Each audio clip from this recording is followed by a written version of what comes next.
Hello.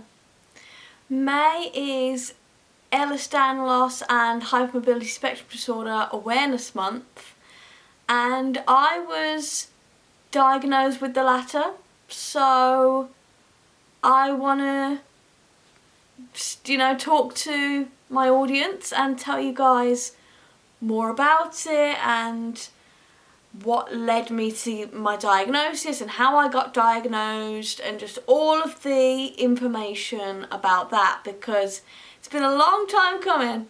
I've been meaning to make this video for a long time, but I thought that putting it out in May would be the best time because of it being the awareness month for it specifically. So,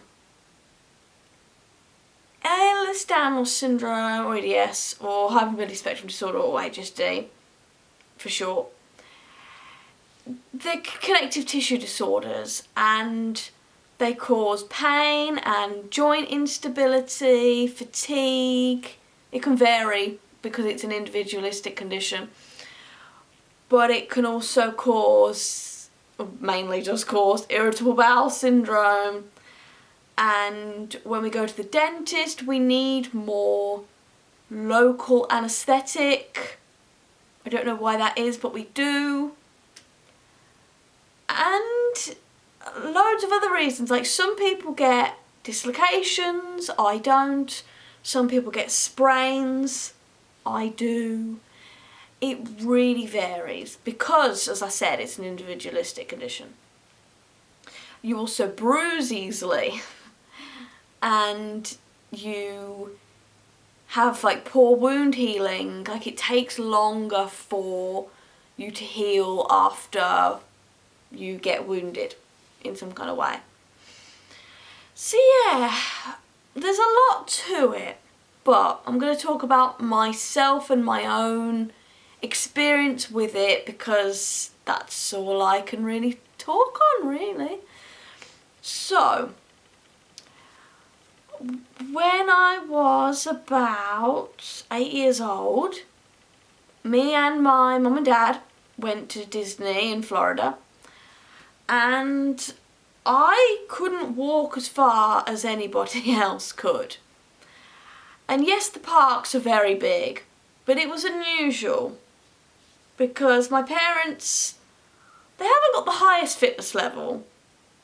And the fact that an 8-year-old couldn't keep up with them, it was a bit like, that's odd, but they kind of thought nothing of it, and I got put in like a, well, you call it different things based on the country you're in, but in England and Australia we call it a pram or a pushchair. In America they call it a stroller, So they put me in one of those, which was, I thought it was fine, but my parents were kind of saying that it's for babies, and so there's that. And I was always very flexible, but I thought nothing of it. I thought it was all the martial arts that I did when I was younger. I didn't realise that the flexibility was hypermobility. I just didn't know. And I had to have a tooth out like when I was 21 or 22 because the braces left a hole in my teeth, in one of my teeth, and I had to go to a specialist, and it was an ordeal, and I was in a lot of pain, and they were like, oh my god, you can still feel that? And I said yes, and they had to put more and more and more of this numbing cream on my gums, like local anaesthetic.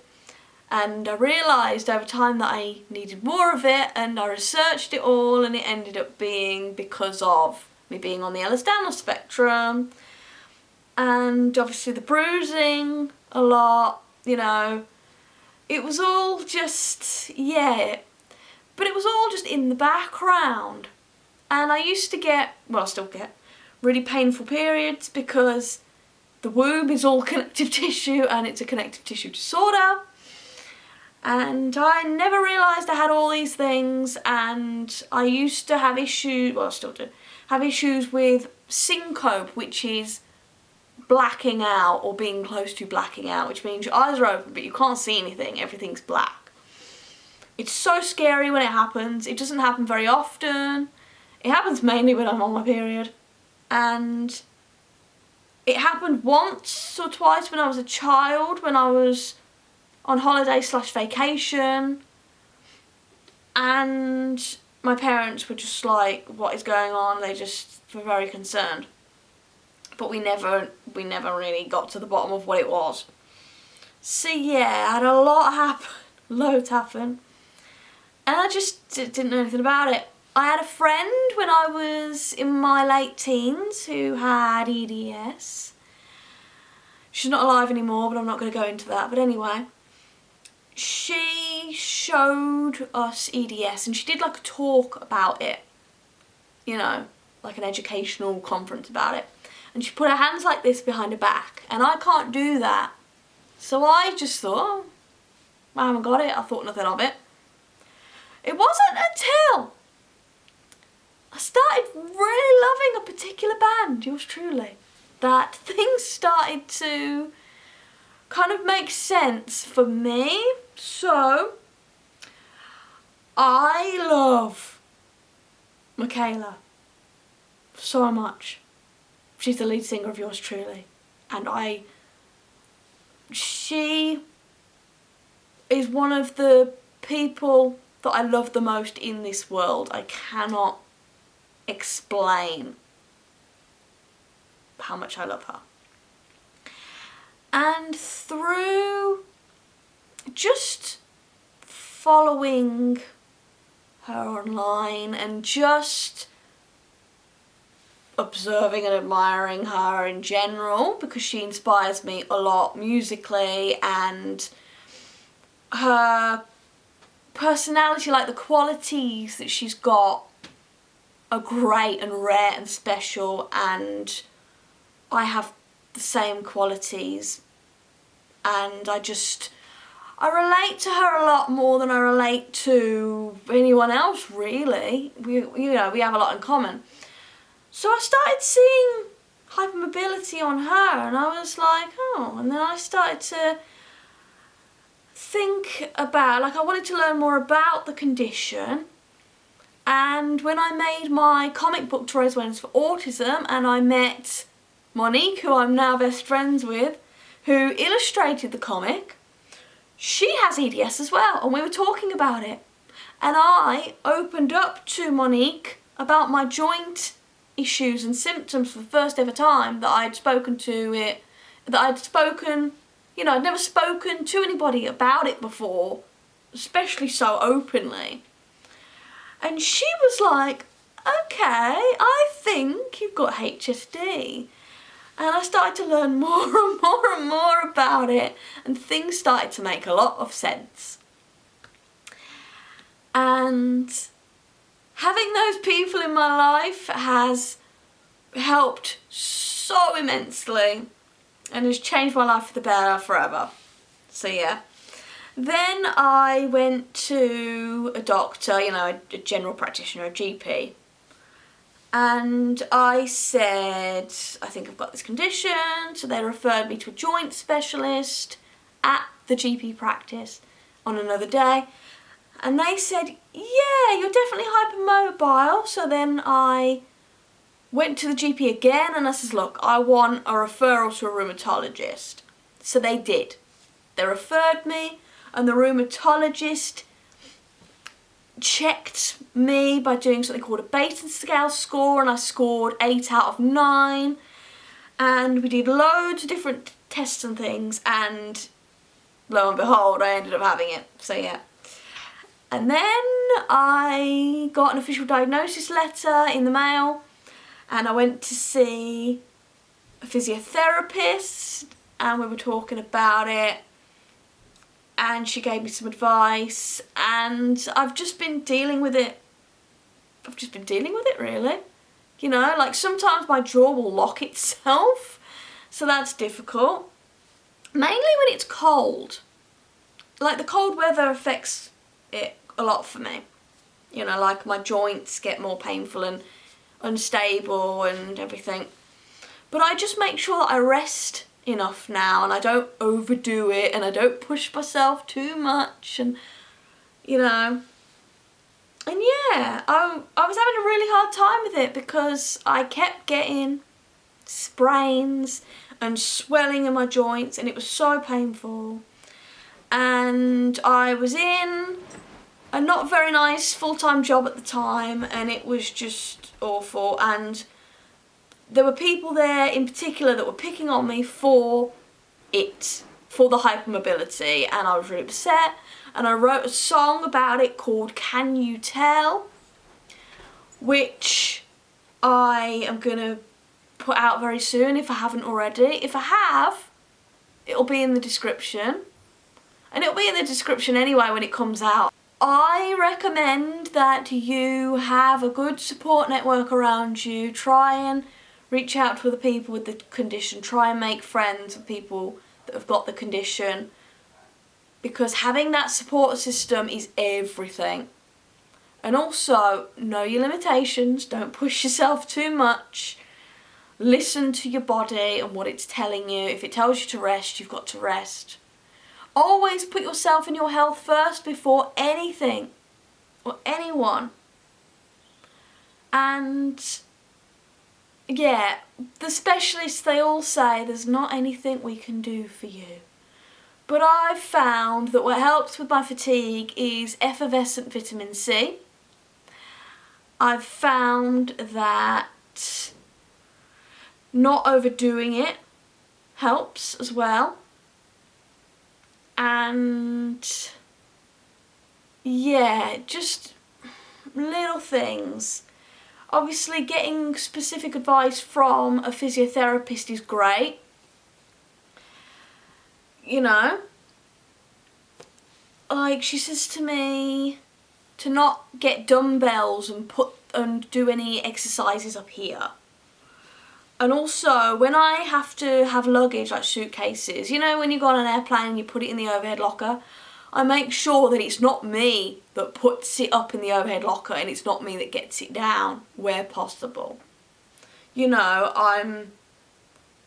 I'm being receptive to the help that I am given, because everyone says to me that there's not anything that they can do for me.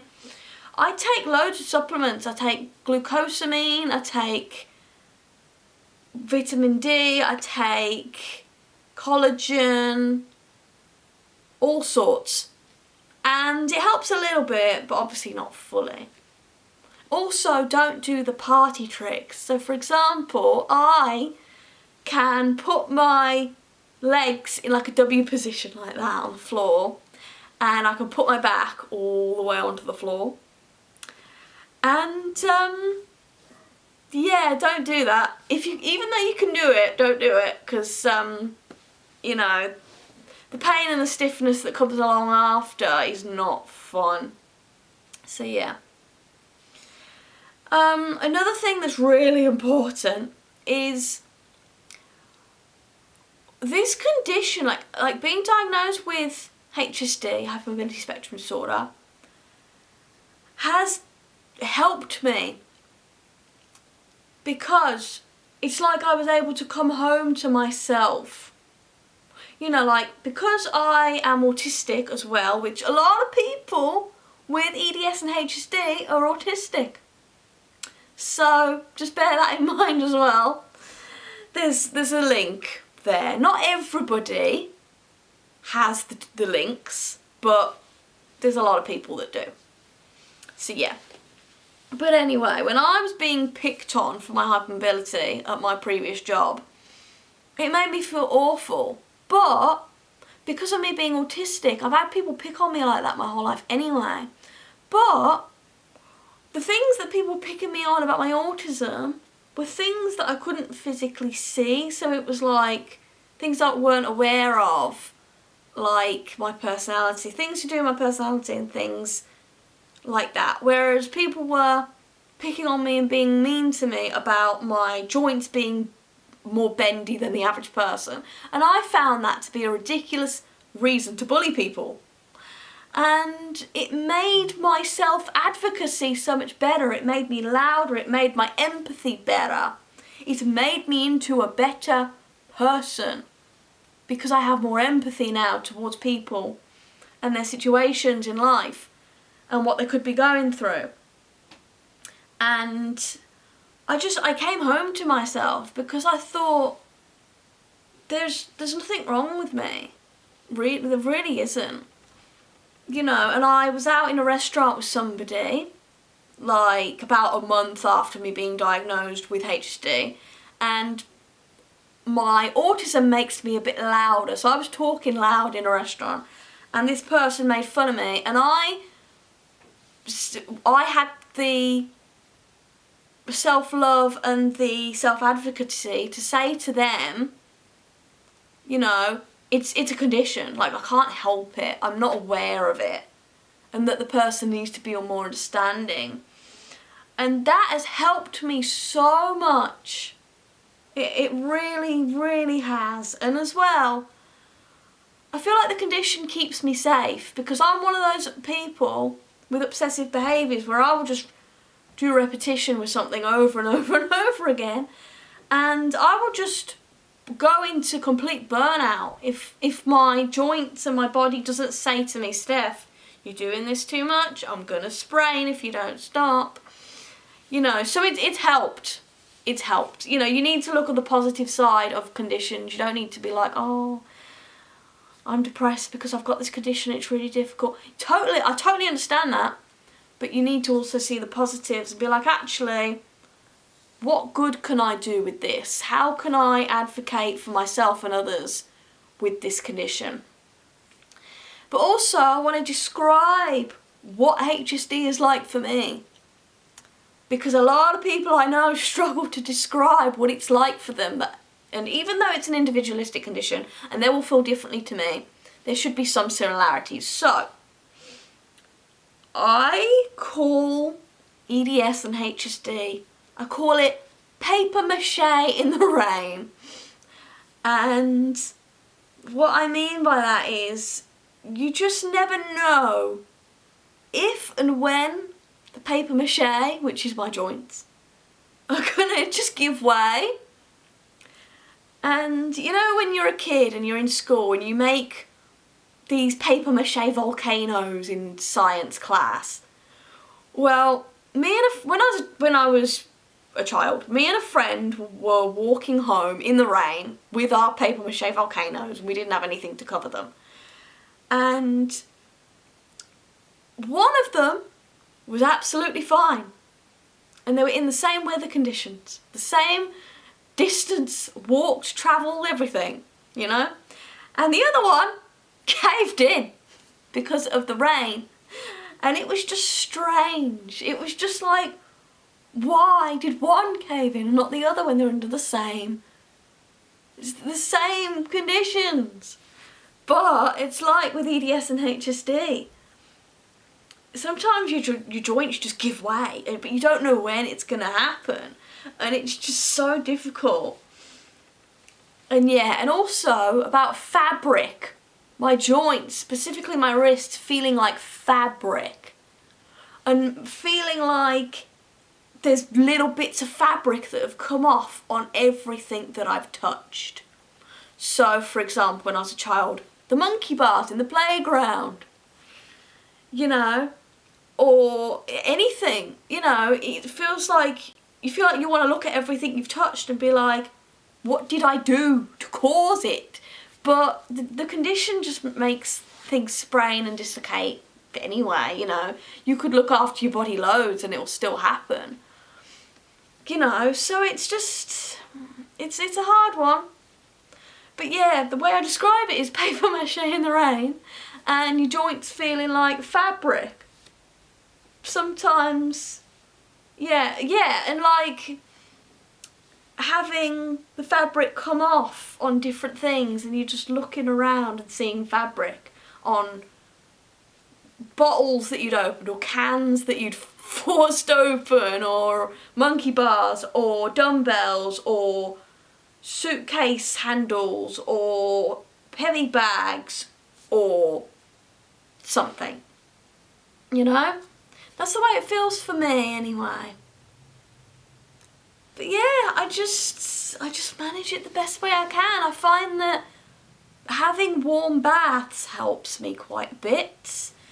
and getting massages every few years and just keeping myself warm when it's really cold and keeping myself cool when it's really hot and not overdoing it and listening to my body and just stuff like that, really. Just doing anything I possibly can, and those suggestions won't work for everybody.